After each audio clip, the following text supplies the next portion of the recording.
আমরা হানাফি মাযহাব অনুযায়ী বড় হয়েছি, এই মাযহাব অনুযায়ী আকীদা অনুযায়ী আমল করলে জান্নাত পাওয়া সম্ভব কি? দেখেন, মাযহাব কোনো সময় সরাসরি বাতিল হয় না। প্রত্যেক মাযহাবই কিছু কিছু ভুল ত্রুটি থাকে, প্রত্যেক মাযহাবই কিছু কিছু সঠিক জিনিস থাকে। তো মাযহাব কোনো সময় পূর্ণাঙ্গ কোনো মাযহাব সম্পূর্ণরূপে বাতিল এইভাবে বলা যায় না, এটা আমরা বলতেও পারি না।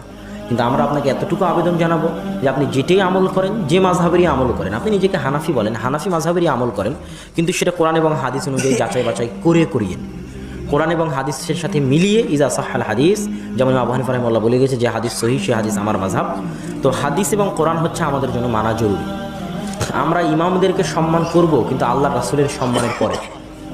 আমরা নবীদেরকে সম্মান করব, কিন্তু আল্লাহর সম্মানের পরে। ঠিক আমরা ইমামদেরকে সম্মান করব, কিন্তু আল্লাহ রাসূলের সম্মানের পরে। তা আল্লাহ রাসূলের যদি কোনো হাদিস পাওয়া যায়, তাহলে হাদিসের উপরই আমল করতে হবে, সেটা আমার মাযহাবে থাক আর না থাক। কিন্তু আমি